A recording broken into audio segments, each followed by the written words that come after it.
और चलिए अब रुक करते हैं सुपरफास्ट खबरों की ओर। यूपी नंबर 1 सुझाव आपका संकल्प हमारा की शुरुआत अभियान का सीएम योगी ने किया शुभारंभ। जनता के लिए बीजेपी ने की आकांक्षा पेटी लॉन्च। भारतीय जनता पार्टी जनता के सुझाव पर अपना संकल्प पत्र तैयार करेगी। इसके लिए यूपी नंबर 1 सुझाव आपका संकल्प हमारा अभियान चलाया गया। बीजेपी का यह अभियान जनता से जुड़ने के लिए है। सीएम योगी का संबोधन, कहा सुझाव आपका संकल्प हमारा होगा। लोक कल्याण संकल्प पत्र के लिए सुझाव दो। सीएम योगी ने अपने संबोधन में कहा कि जनता की राय लेकर हम संकल्प पत्र बनाएंगे। देश कल्याण के लिए संकल्प होते हैं। साथ ही कहा कि पूरी ईमानदारी से संकल्प पत्र लागू करेंगे। अयोध्या पहुंचे बीजेपी शासित राज्यों के सीएम और डिप्टी सीएम जेपी नड्डा समेत सभी मंत्रियों ने सरयू में आरती में हिस्सा लिया। 8.84 लाख पंचायत प्रतिनिधियों पर आज सौगातों की बरसात। जिला पंचायत और क्षेत्र पंचायत सदस्यों के प्रति बैठक भत्ते में 500 रुपए की वृद्धि। सीएम योगी का संबोधन, कहा ग्राम पंचायतों में सुधार हुआ। पीएम के नेतृत्व में देश आगे बढ़ रहा है। सीएम ने अपने संबोधन में कहा कि ग्राम प्रधान अपनी जिम्मेदारी निभा रहे हैं। विकास कार्यों में रुपयों की कमी नहीं होने दी। यूपी के गांव स्मार्ट होंगे, प्रदेश नंबर 1 होगा। शीतकालीन सत्र से पहले सीएम योगी ने बुलाए सर्वदलीय बैठक में शामिल हुए विधानसभा मंडल के नेता। कल शीतकालीन सत्र में बीजेपी पेश करेगी अनुपूरक बजट। शीतकालीन सत्र के पहले दिन सुखदेव राजभर के निधन पर शोक प्रस्ताव पेश हुआ। मुख्यमंत्री योगी ने शोक प्रस्ताव पेश किया। शीतकालीन सत्र के पहले दिन सुखदेव राजभर के निधन पर शोक प्रस्ताव पेश हुआ। उसके बाद विधानसभा की कार्यवाही कल 11 बजे तक के लिए स्थगित।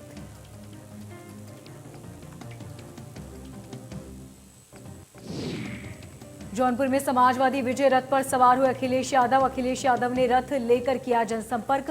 5 विधानसभा क्षेत्रों में जनसंपर्क करेंगे अखिलेश।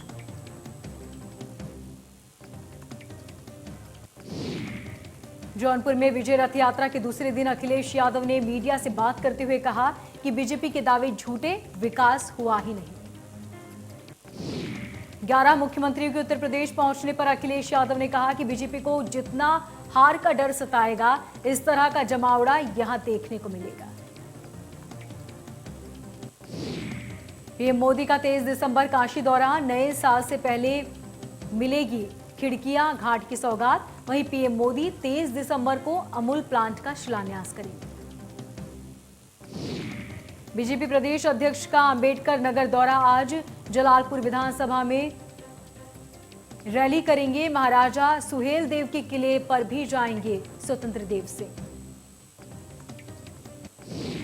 18 दिसंबर को राहुल गांधी और प्रियंका गांधी वाड्रा और वरिष्ठ कांग्रेस नेता आएंगे अमेठी। पद यात्रा में शामिल होंगे हजारों कांग्रेसी। चित्रकूट में हिंदू एकता महाकुंभ।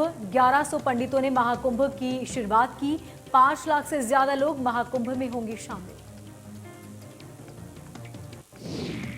गाजीपुर बॉर्डर से राकेश टिकैत अपने काफिले के साथ रवाना हुए। आखिरकार वो पल आ गया जिसका सभी लोगों को इंतजार था। आज शाम से पहले बॉर्डर खाली हो जाएंगे। गाजीपुर बॉर्डर पर किसान जश्न मना रहे हैं। यहां पर महिला किसान भी जमकर डांस करते नजर आए। वहीं गुलाब के फूलों से वर्षा की गई।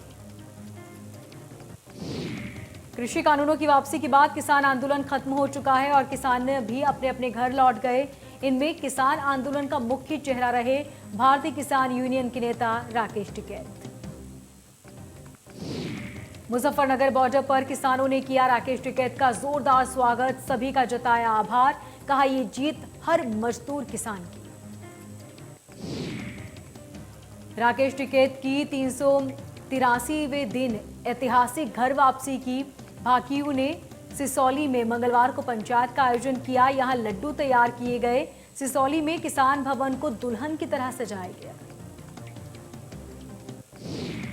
तीनों कृषि कानूनों के केंद्र सरकार के वापस लेने के फैसले के बाद किसान इसे अपनी जीत बता रहे हैं। वहीं लोकदल के लखनऊ कार्यालय पर लोकदल की तरफ से किसान सम्मान समारोह का आयोजन किया गया। ग्रुप कैप्टन वरुण सिंह का निधन, वायुसेना ने ट्वीट कर दी जानकारी। हेलीकॉप्टर हादसे में घायल हुए थे वरुण। केंद्रीय गृह राज्य मंत्री अजय मिश्रा टेनी ने खोया आपा, जानकारी लेने पहुंचे मीडिया कर्मचारियों पर हमला। गृह राज्य मंत्री ने मीडिया के ऊपर लगाए कई तरह के संगीन आरोप। मंत्री अजय मिश्रा पत्रकारों के सामने आपा खो बैठे। अजय मिश्रा को दिल्ली तलब किया गया। बेतुके बयान के बाद आलाकमान ने दिल्ली तलब किया। अलीगढ़ में आज पंचायत सहायक सदस्यों की 2 बसें लखनऊ रवाना की गई। इगलास के ब्लॉक इगलास के एडीओ पंचायत दिग्विजय सिंह ने बसों को हरी झंडी दिखाकर रवाना किया। महिला और पुरुष पंचायत सदस्य सहायक ने जानकारी देते हुए बताया कि लखनऊ जा रहे हैं, जहां मुख्यमंत्री योगी के द्वारा उन्हें संबोधित किया जाएगा। कैबिनेट मंत्री सिद्धार्थनाथ सिंह ने सपा मुखिया अखिलेश यादव पर बड़ा हमला बोला। उन्होंने सपा मुखिया अखिलेश यादव के बीजेपी पर धार्मिक एजेंडे को आगे बढ़ाने के बयान पर प्रतिक्रिया देते हुए कहा कि समाजवादी पार्टी क्रेडिट चोर पार्टी बन गई है। उन्होंने कहा कि जब बीजेपी सरकार जेवर एयरपोर्ट और पूर्वांचल एक्सप्रेस वे बना रही थी, तब अखिलेश यादव ने कहा था कि ये हमारी योजना है। सिद्धार्थनाथ सिंह ने कहा कि समाजवादी पार्टी की दुविधा ये है कि वो क्रेडिट चोर पार्टी बन गई है। उन्होंने कहा कि जो भी कार्य बीजेपी करती है, उन्हें वो अपना कार्य बताते हैं। अमरोहा में कांग्रेसियों ने जोया इलाके में एक गौशाला का हवन पूजन करते हुए प्रदेश की योगी सरकार को सद्बुद्धि देने के लिए एक अनोखा प्रदर्शन किया। इन प्रदर्शनकारी कांग्रेसियों ने गौशाला में गेट पर एक बड़ा बैनर लगा दिया था, जिस पर बड़े शब्दों में लिखा था कि सद्बुद्धि यात्रा। कांग्रेसियों ने विरोध प्रदर्शन किया। लखनऊ में सत्र से पहले एसीपी ने प्रदर्शन किया। सत्र से पहले सपा एमएलए का प्रदर्शन, वहीं पेड़ पर चढ़कर प्रदर्शन किया गया। रायबरेली में शहीद की बहन की शादी में पहुंचे सीआरपीएफ जवान, वहीं बॉर्डर से रायबरेली पहुंचकर निभाया भाई का फर्ज, नम आंखों से दुल्हन की विदाई। गाजियाबाद में बदमाशों को पकड़ने गई एसओजी टीम पर हमला, नशे तस्करों की सूचना पर पहुंची थी एसओजी की टीम। कौशाम्बी में कपड़े की दुकान में लगी भीषण आग, शॉर्ट सर्किट की वजह से दुकान में लगी आग, आग लगने से सामान जलकर खाक।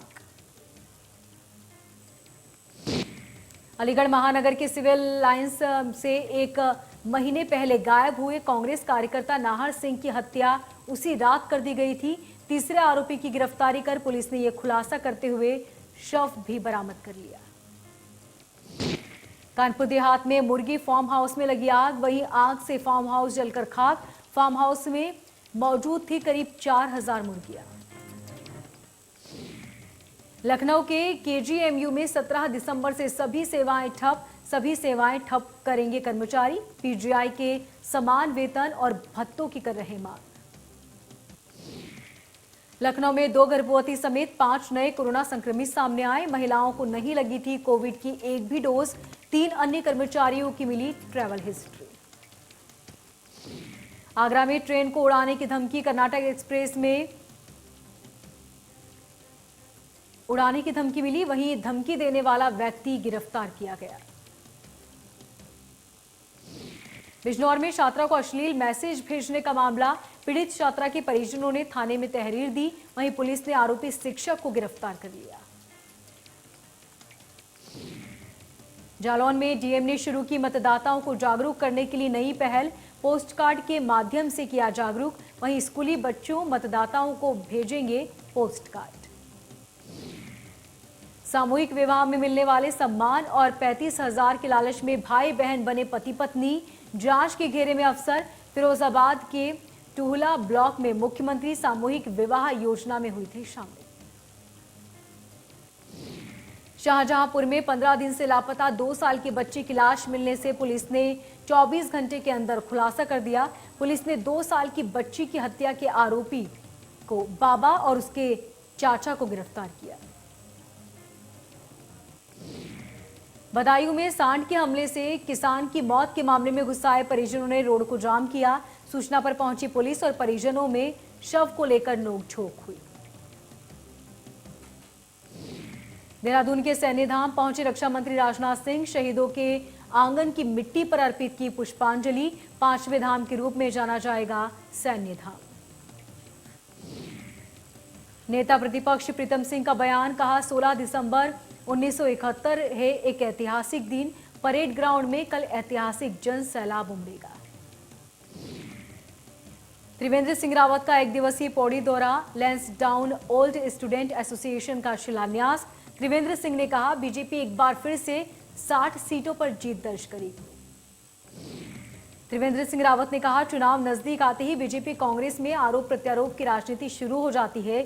सूबे के पूर्व मुख्यमंत्री और बीजेपी के वरिष्ठ नेता त्रिवेंद्र सिंह रावत ने बीजेपी की बड़ी जीत का दावा किया। उत्तरकाशी के ओलिया गांव में जाते हुए युवक पर भालू ने किया गंभीर हमला। युवक घायल। युवक प्रदीप को जिला चिकित्सालय उत्तरकाशी लाया गया। रुड़की में एक व्यक्ति ने की आत्महत्या की कोशिश। पेड़ पर चढ़ा व्यक्ति बीजेपी नेता भी बताया जा रहा है। भ्रष्टाचार को लेकर काट रहा था अधिकारियों के चक्कर। विश्व स्वास्थ्य संगठन ने आशंका जाहिर की कि कोरोना के नए वेरिएंट की वजह से हॉस्पिटल में और मौतों की संख्या बढ़ सकती है। WHO ने दुनिया भर के देशों में ओमिक्रॉन का ज्यादा से ज्यादा डेटा कलेक्ट करने की अपील भी की। संगठन का मानना है कि ओमिक्रॉन वेरिएंट दुनिया में अपना असर छोड़ सकता है। WHO के मुताबिक जैसे जैसे ये डेटा अपने सामने आता जाएगा, तस्वीर साफ होती जाएगी। डेटा सामने आने के बाद हालात भी पता चलेंगे। ओमिक्रॉन का खतरा हर दिन बढ़ता जा रहा। देश में ओमिक्रॉन की संख्या 61 हो गई है। भारत में 24 घंटे में कोरोना के 6000 से ज्यादा मामले सामने आए, जो कल की तुलना में 20.7% ज्यादा। देश में कोरोना वायरस का कहर जारी। ओमिक्रॉन की दहशत के बीच नोएडा में विदेश से आए 5 लोग कोरोना पॉजिटिव। अगले साल आयोजित होने जा रहे आईफा 2022 के ग्रैंड इवेंट का बॉलीवुड के फैंस को बेसब्री से इंतजार। शो के होस्ट की जिम्मेदारी अभिनेता सलमान खान को दी गई। अंतर्राष्ट्रीय भारतीय film academy weekend and awards का 22वां संस्करण 18 मार्च 19 मार्च 2022 को अबू धाबी में आयोजित किया जाएगा। इस बुलेटिन में फिलहाल इतना ही। देखते रहिए इंडिया न्यूज।